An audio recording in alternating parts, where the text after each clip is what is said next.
Sejam todos bem-vindos de volta aqui para o canal do professor Eduardo Calvert. Aqui a gente fala sobre processo civil e esse é o segundo vídeo dos 3 que eu vou fazer sobre o assunto revelia. A gente falou no último vídeo sobre a regra da fluência dos prazos independentemente de intimação e hoje a gente vai falar daquele efeito mais conhecido da revelia, que é a presunção de veracidade dos fatos afirmados pelo autor na petição inicial. Então vamos embora que tem coisa legal para falar.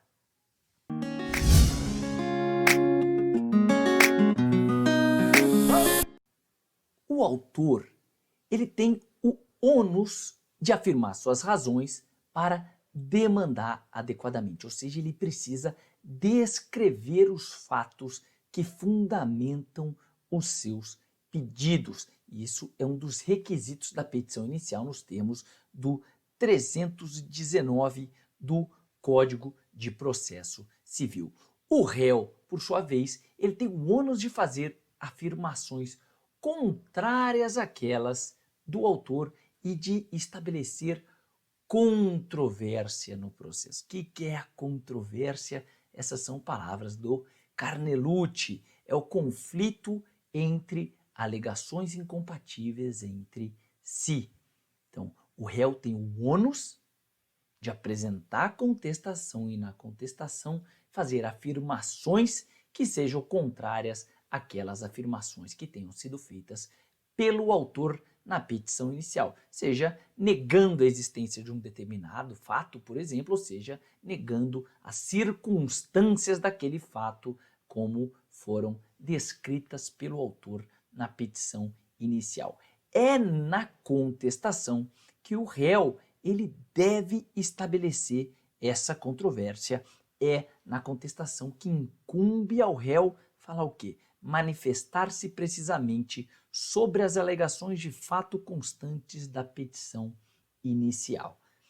O artigo 341 do Código de Processo Civil, ele traz aquilo que a gente chama de ônus da impugnação especificada dos fatos. Quer dizer o quê? O autor traz os fatos que fundamentam seu pedido e o réu ele tem o ônus de, em relação a cada um daqueles fatos, se manifestar e impugná-los especificamente. Cada um daqueles fatos que não tenham sido impugnados, eles vão ser considerados verdadeiros. A partir daí, os efeitos da revelia eles passam a ser naturais. Então, mesmo se o réu apresentar contestação, tudo aquilo que ele não impugnar vai ser considerado verdadeiro. Então, e se ele não apresentar contestação, obviamente, todos os fatos afirmados pelo réu vão ser considerados verdadeiros. Então, se o réu não contestar, a ação será considerada revel. E presumir-se-ão verdadeiras as alegações de fato formuladas pelo autor. 344 do Código de Processo Civil. Essa presunção de veracidade, ela vai impactar, obviamente, na atividade probatória. A gente sabe que, em princípio, ao autor incumbe a prova dos fatos constitutivos do seu direito, nos termos do 373, inciso 1º. Agora, em relação àqueles fatos que sejam admitidos como incontroversos no processo, eu não preciso de prova. 374, inciso 3º do Código de Processo Civil. Duas coisas que a gente precisa prestar atenção sobre essa presunção de veracidade. Primeira delas é que a presunção de veracidade, ela é relativa. Ela não é tarefada, ela não é invariável. Ela pode ceder a outros elementos de prova ou outros elementos de convencimento do juiz. Justamente por conta disso, a gente vai ver que uma das exceções à aplicação dos efeitos da revelia, do efeito da presunção de veracidade, é quando as alegações de fato formuladas pelo autor forem inverossímeis ou estiver em contradição com a prova constante dos autos. Então, a presunção é relativa, ela pode ceder, seja as provas dos autos, aquela prova própria trazida pelo autor na inicial, e isso acontece bastante, ou a prova produzida pelo réu lá no fim. No próximo vídeo a gente vai ver como o réu pode produzir prova ainda que revel, ou elas estejam em contradição com a lógica ou com a razoabilidade quando forem as alegações inverossímeis. E outra coisa que a gente precisa prestar atenção é que essa presunção, ela se aplica exclusivamente sobre fatos, sobre a matéria fática dos autos. Sim, quer dizer o quê? Mesmo revel, os pontos de direito, eles continuam a ser definidos segundo o entendimento do juiz. Ele sempre vai ter que aplicar o direito, seja favorável ou contrário ao réu revel, independentemente de como, né, qual é a consequência jurídica daqueles fatos que tenha sido proposta pelo autor na petição inicial. Então, o que o juiz precisa fazer, independentemente da revelia? Controlar a regularidade do processo, analisar a presença dos pressupostos processuais, das condições da ação, e ele vai julgar também improcedentes os pedidos se ainda que os fatos sejam presumidos verdadeiros, a consequência jurídica proposta pelo autor não o seja, o juiz não concorde com aquela consequência jurídica proposta pelo autor na inicial.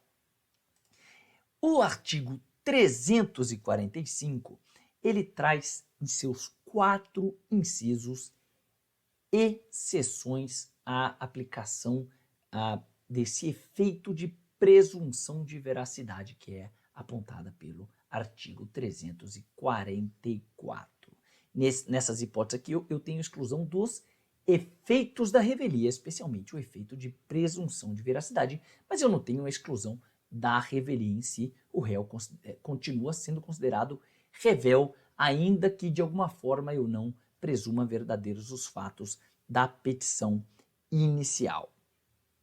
Importante a gente entender que todas essas hipóteses de exceções à presunção de veracidade que eu aplico aqui na revelia, eu vou aplicar também lá em relação ao ônus da impugnação específica dos fatos, ônus da impugnação especificada dos fatos, que é previsto no artigo 341 do Código de Processo Civil. Então, o que for exceção na revelia também vai ser exceção para a regra do artigo 341. Vamos olhar então quais são essas exceções.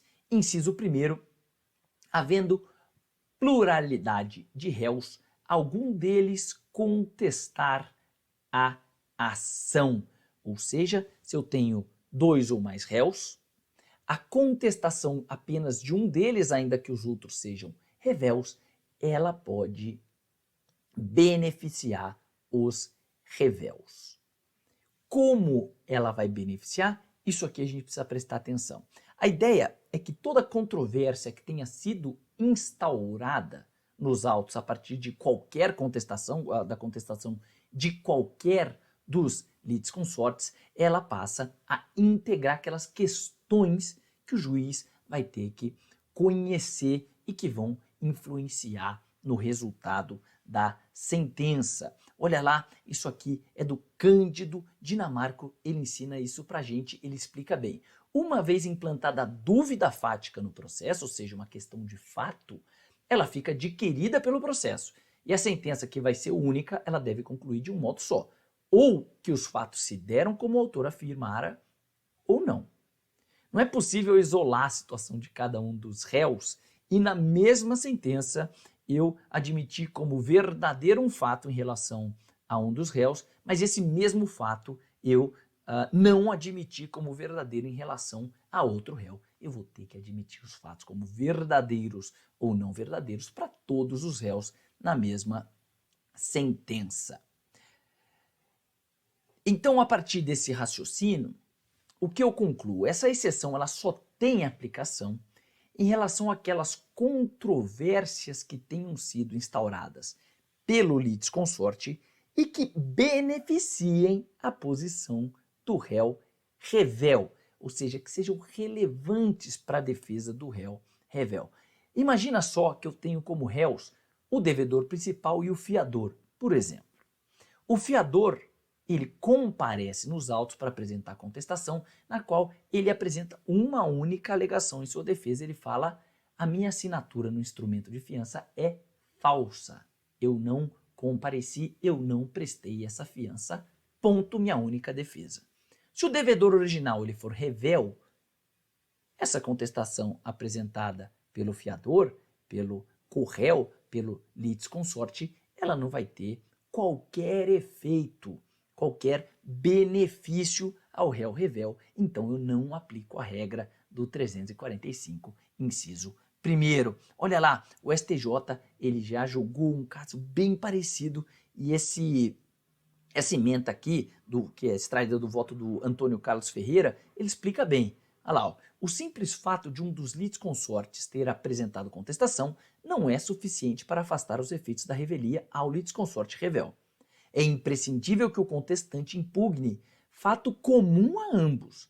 No caso, a despeito de um dos corréus ter apresentado peça contestatória, o juízo de primeiro grau deixou claro em sua sentença que nenhum dos réus negou a alegação da autora de que os títulos eram sem causa. Então, é importante o quê? É importante analisar qual foi o objeto da controvérsia trazida pelo litisconsorte ativo e se esse objeto ele vai beneficiar o litisconsorte revel.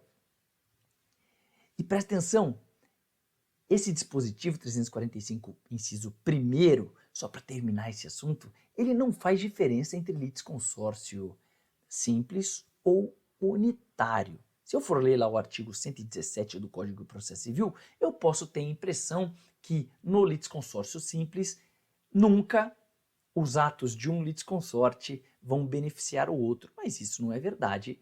Pelo 345, inciso 1º, eu vejo que sim, um litisconsorte que apresentar contestação, ele pode beneficiar o litisconsorte revel, ainda que se trate de hipótese de litisconsórcio na modalidade simples. Segunda exceção prevista no 345, quando o litígio versar sobre direitos indisponíveis. Eu falei que tudo que eu aplicar para a revelia, eu aplico para o ônus da impugnação especificada dos fatos. O artigo 341, ele traz como exceção quando não for admissível ao seu respeito a confissão. Então, 345 fala direitos indisponíveis, lá no 341 ele fala quando não for admissível a confissão. E quando não é admissível a confissão?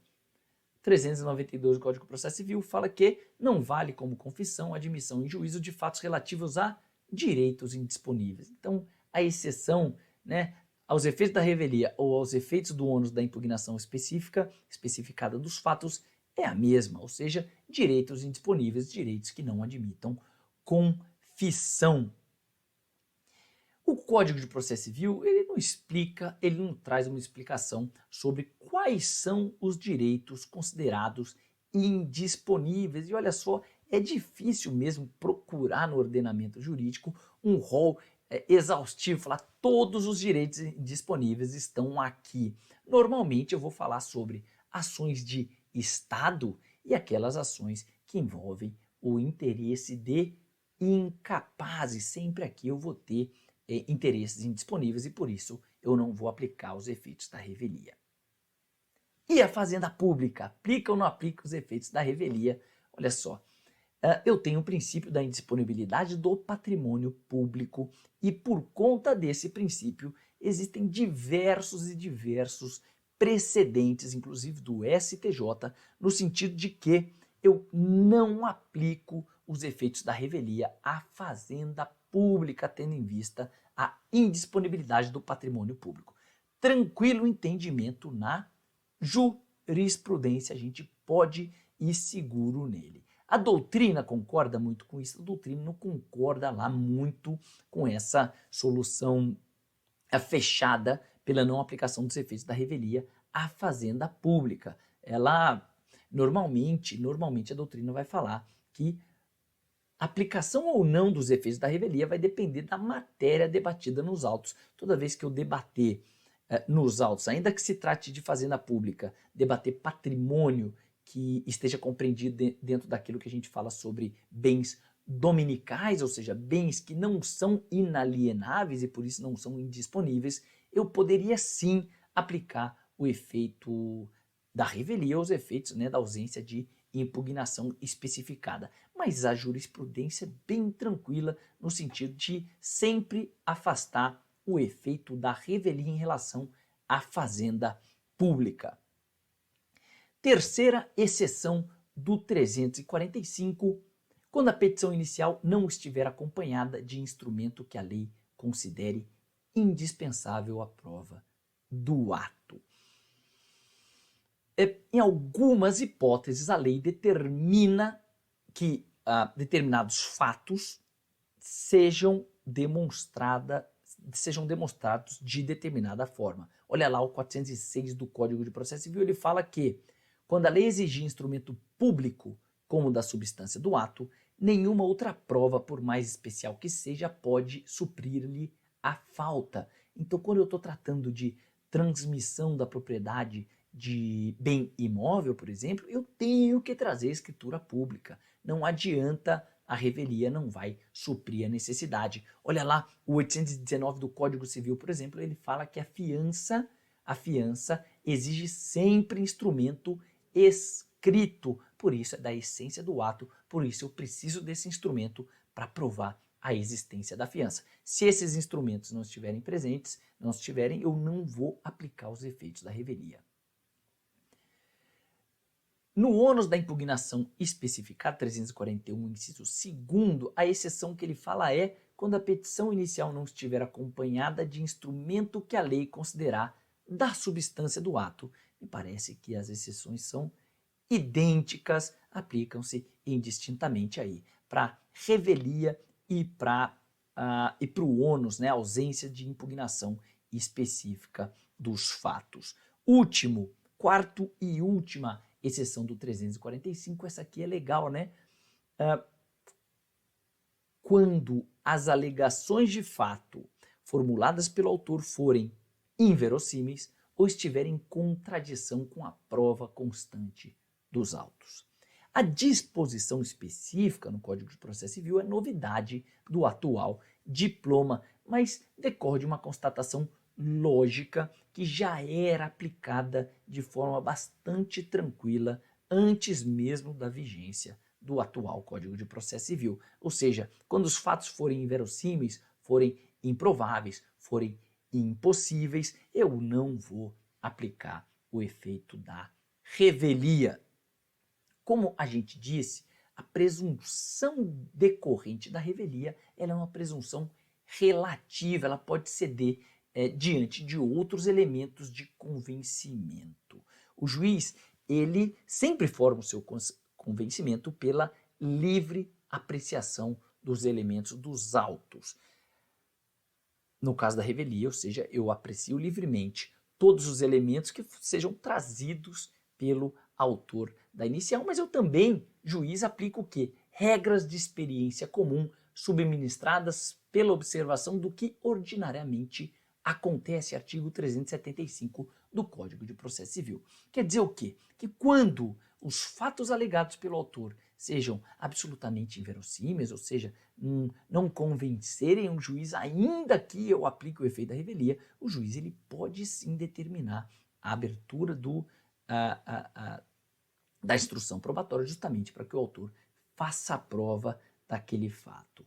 A revelia, ela não afasta o princípio da persuasão racional do juiz. A revelia, a presunção de veracidade, é mais um elemento que o juiz vai considerar para formar o seu entendimento, não o único e não o mais importante.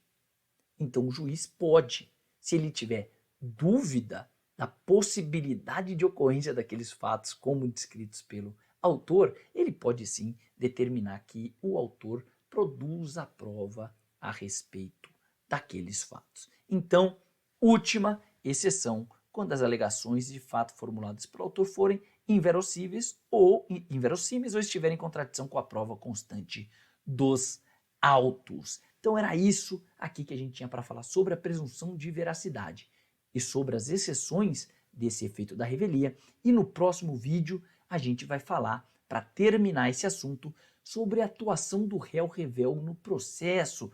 Vamos falar o que o réu pode fazer quando ele for revel, quando ele perdeu o prazo para apresentar a contestação. Então, senhores, muito obrigado e até a próxima.